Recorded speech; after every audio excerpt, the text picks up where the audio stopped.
Rabbi Mendy Wolf on a class based for the Tanya writes that there are certain aspects of Judaism where this idea of being cut off comes in.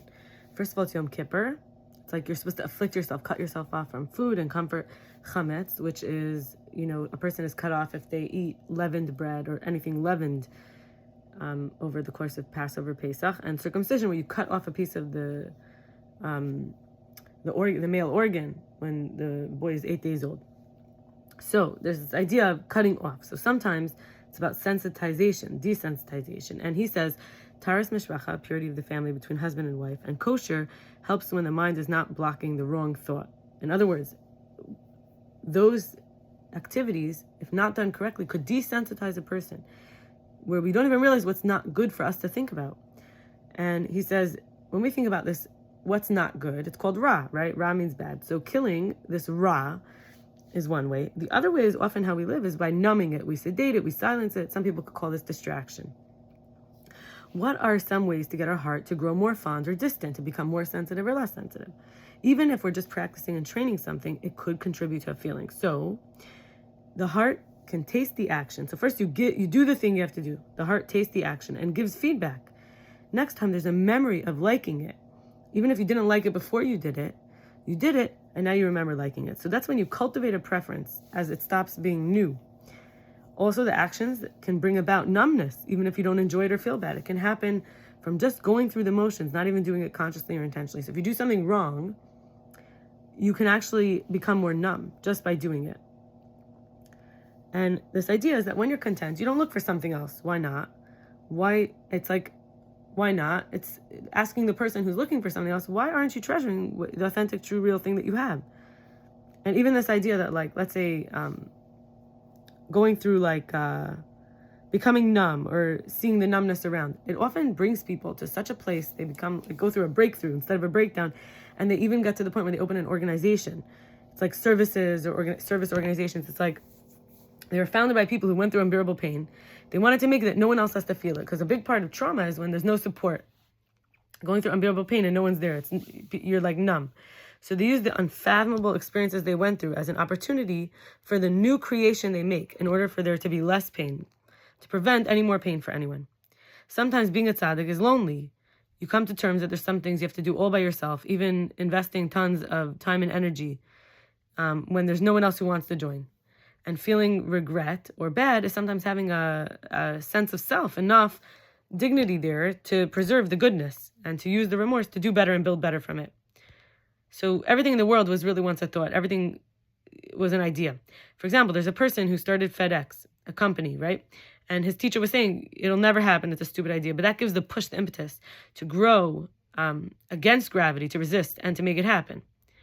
And it's a signal sometimes, this remorse, when we do something wrong, or this push, that the paths are open, that we're not okay doing what's wrong. It's not okay with me to do what's wrong.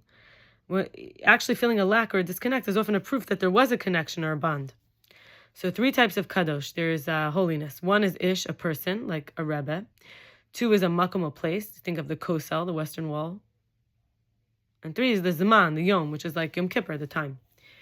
I want to share from River of Change, which is actually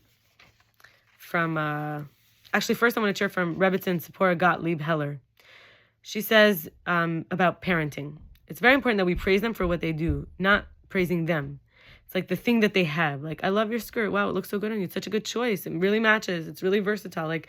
Because when you praise them, you make them feel judged. And it also could come out disingenuous. Why do you care so much about a skirt, Another thing is kids feel secure with authority. It's good to start them young. It's like when mommy says no, it means no, not starting when they're like adolescents. They actually want to feel you're looking out for them and they don't have to take care of everything themselves. Also, between the husband and wife, different people are coming from 2 different backgrounds, and they could get past all the inconsistencies as parents when they respect each other and they don't, what would you call it?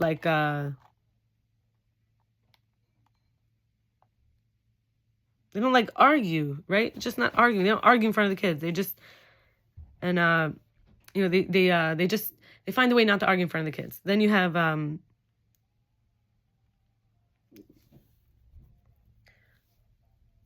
this idea of when a kid is an adolescent, what do they need? So as a kid, they need to feel secure with authority. When they're older, they actually want to be, everything has to be noticed, evaluated. They take everything very small details. They want to feel that they're like getting kavod. They're getting like honor, respect. It's their capacity is almost infinite. It's bottomless. So as a kid, they need authority. As an adult, as a teenager, they need like recognition for all the little things, every little thing. Looking at some time in between, kids in general and even older, what we're saying is they need presence. They need to be having what they're saying reflected back even in different words, not just clocking in the hours, being there with them, but actually present, like paying attention to them, digesting what they're saying, giving it back to them. And with teenagers, a way to do that, especially is to ask their opinion. It means a lot to them, not in a disingenuous way, but that you genuinely are interested. And when you learn from people who have evidence of what they're teaching really works, it's better than if you're like, looking for the experts, but you don't see that they really have like kids that they're able to raise well. If you have like a marriage counselor who's divorced and not yet married, she's trying to say like it's better if you find someone who's actually living what they're trying to teach.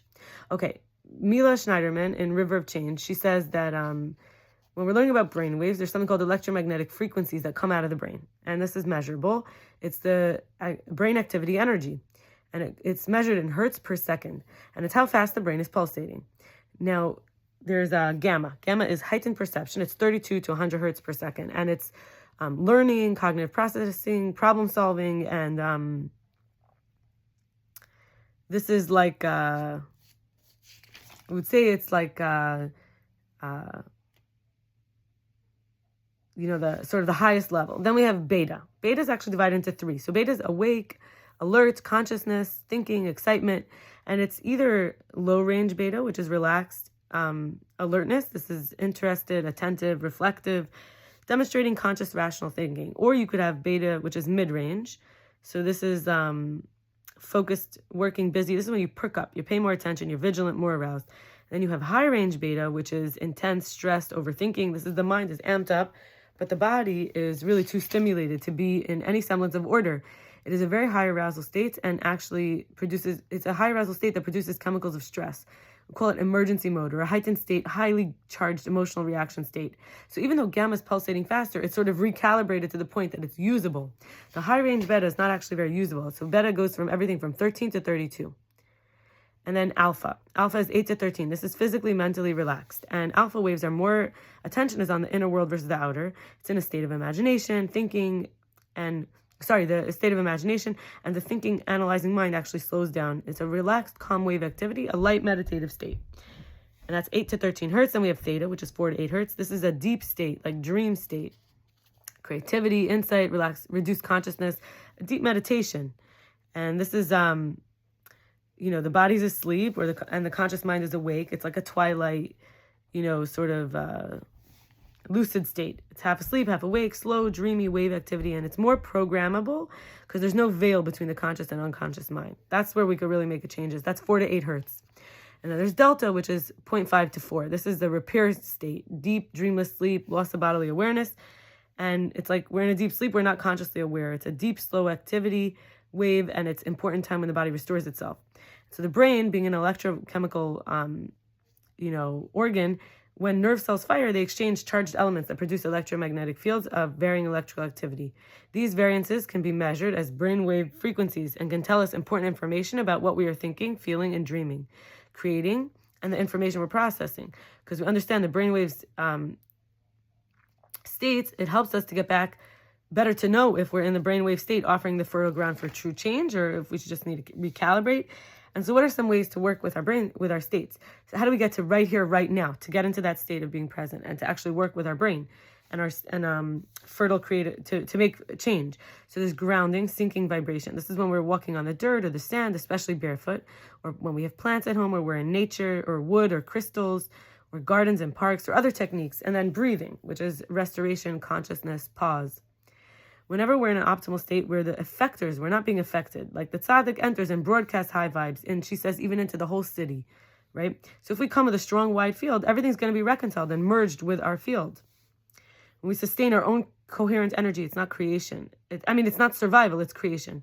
So she was saying our goal that we started this course with, the River for Change course, mine was husband and income. So it's changing from I want to I have. I'm grateful and happy now that I have it. So I'm grateful and happy I have more income. I'm grateful and happy that I have a husband who is who's good to me. Okay. So I wanted to share more, but we'll do it in the next video. All the best. Bye.